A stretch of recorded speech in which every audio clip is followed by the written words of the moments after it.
Dirty Bomb was abandoned just 1 year after its official 1.0 release, and what was supposed to be the CSGO competitor in the pro scene just vanished into the void. Reasons like broken characters and bad map designs were just the tip of the iceberg, as underneath were core issues hidden from the public eye, with some even speculating that the community was to blame. You see, Splash Damage, the developers of Dirty Bomb, had set the expectations really high early on for the new IP. Considering their respectful track record of multiplayer-focused shooters in the past, that includes Wolfenstein Enemy Territory and the collaboration with Bethesda Studios on Brink. Fun fact, Dirty Bomb was actually the name of a mission in their previous game, Brink. Dirty Bomb, also marketed as Extraction, for a while during development, shared the DNA with Brink and utilized what worked for their previous titles. Players loved it for its core gameplay because it required skill to get good at the mechanics, the movement, the aim tracking, team coordination, and the best of all was the gunplay.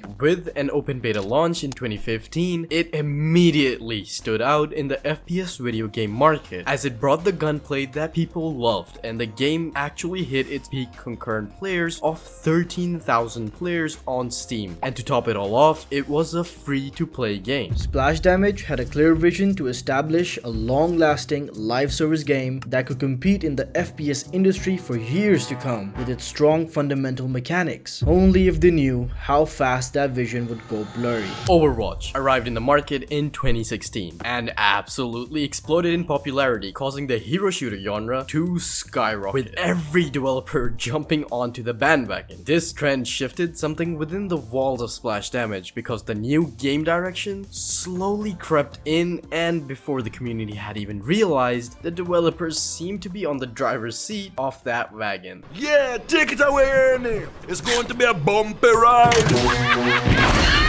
The game balancing updates and the new character direction started to move towards a more ability-focused design instead of keeping abilities secondary and prioritizing the gunplay and the movement that was the core identity of the game. New mercenaries being introduced to the game catered to a more casual audience with much more forgiving gameplay, such as Rhino, that was a heavy tank mercenary, Thunder, which brought area denial mechanics, and Javelin, that brought even more explosive and ability-based gameplay. Hey guys, we put a lot of effort in these videos, and if you can subscribe or like or even comment, it means a lot to us. Thank you. The skill ceiling required to be good at the game immediately started to drop, as the game started to drift away from its strongest identity. The question of being good at the game changed from how good are you with the gun and increasingly became how good are you with the mercenary ability. You can't just take a game that is fundamentally an FPS game and try to latch onto another genre for a quick buck. Trying to attract the Overwatch player base was seriously questionable because that meant going head to head with Blizzard Entertainment, which was a giant in the industry with unlimited funds. Don't get us wrong though, the game was still a blast to play. We both poured hours into the game. Even with the new direction of the game, the player base was still active. The players had been vocal about their opinions on the change of direction, but it seemed like Splash Damage had other plans with the updates they brought to the game next. It was quite bizarre to see the developers drop such drastic balancing updates that would completely change how the game was being played. Phantom, for example, was a stupidly overpowered character on release, with 2 swings of his katana absolutely slamming anyone in his way, and he was completely invisible. Phantom completely broke the team coordination aspect of the game, which was one of the core pillars of Dirty Bomb's identity. Just zooming across the map and doing Beyblade spins. It's time for Phantom to get some changes.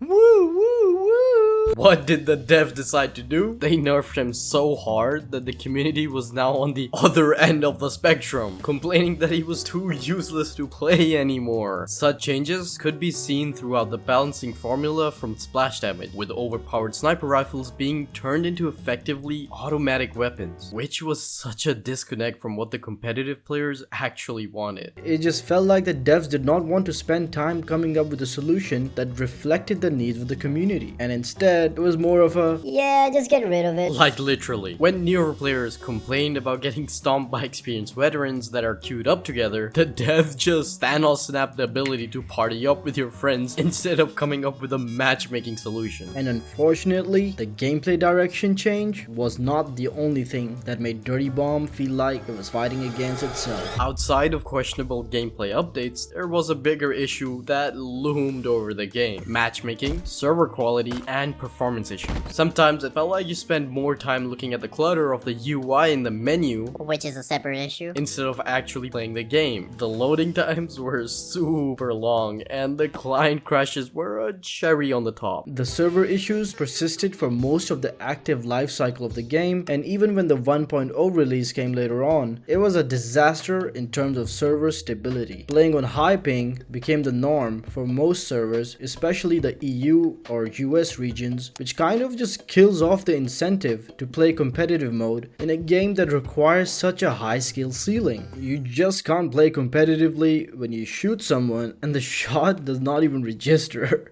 Rainbow Six Siege. Let me help you. What is that? What is that? It says subscribe. It says subscribe. Matchmaking was a core issue that drove most of the player base out of the game. The devs tried to force the players to use their matchmaking feature for casual gameplay. This would have been fine if it didn't place you in insanely imbalanced teams. And as mentioned before, instead of improving their matchmaking service, they wiped it out of the board and introduced community rented servers. The beta phase seemed endless, and the community felt like the devs were creating meaningless updates. But hey, at least they were getting continuous updates, right? Right, guys? Wrong! 2016 to 2017 was drier than the piece of bread you kicked under your fridge. Jaden, if you're watching this, I did not write that joke. Please blame Lavo. Please love me, please! It was as if the devs willingly supplied pitchforks to the already pissed off player base. You see, Splash Damage had found themselves splitting from their publisher Nexon and began self-publishing. Splash Damage is taking over Dirty Bomb. During this period, there was literally not a single major update for more than a year. It's been 568 days since we released our last Objectives Stopwatch map. That is enough time to, like, make a baby and have that baby be almost 1 year old. Let's not do that again. And when the new update did arrive, it was just a new map fit with good old optimization issues and a new rank season that you could barely play once in a blue moon. And that was due to the immense server queue time caused by the dwindling player base and constant client crashes. It was a vicious cycle. No content, players leave, matchmaking gets worse, new players leave, community shrinks even further, no one spending money on the CSGO like loot cases, and suddenly the devs don't have a reason to work on the game anymore. If 3 years of open beta did not find a solution to the game's problems, how was a 1.0 launch going to be any different? Just 2 months after launch, Splash Damage announced it will be ending all live updates and development. They stated that unfortunately, despite all the added time and resources, there were some challenges we couldn't overcome, and we were not able to make Dirty Bomb the success that we hoped it could be. The bottom line is that we can't financially justify continuing to work on the game we love. Everyone thought this would be the last time they would play Dirty Bomb.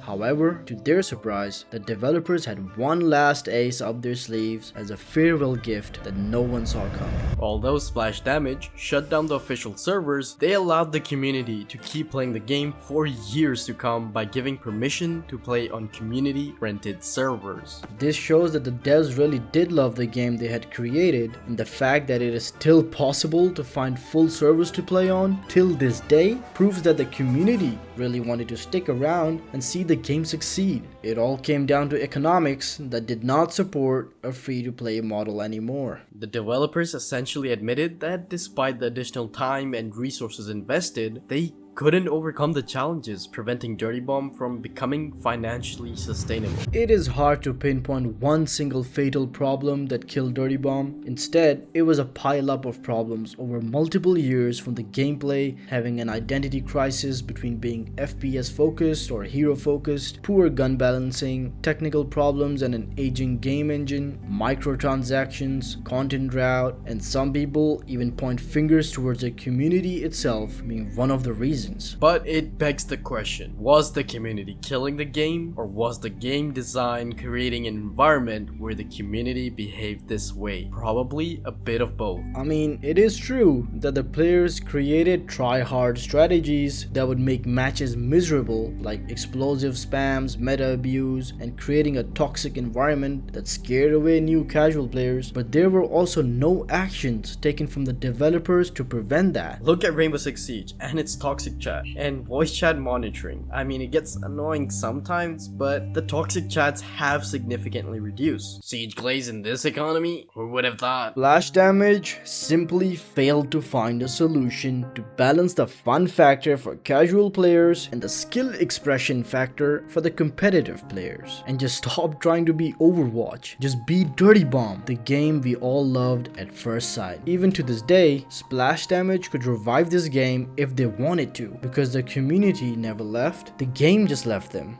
There are literally close to 5,000 people in the active Discord server. By the way, we also have our own Discord server in which we revive old games, and we will also play Dirty Bomb. So join us in the journey. Go, go, go, go, go! Let us know the memories you have about playing this game, or whether you still play it to this day. Also, let us know what other games you want us to cover, and please don't forget to subscribe. It means a lot to us. Road to 100k, baby!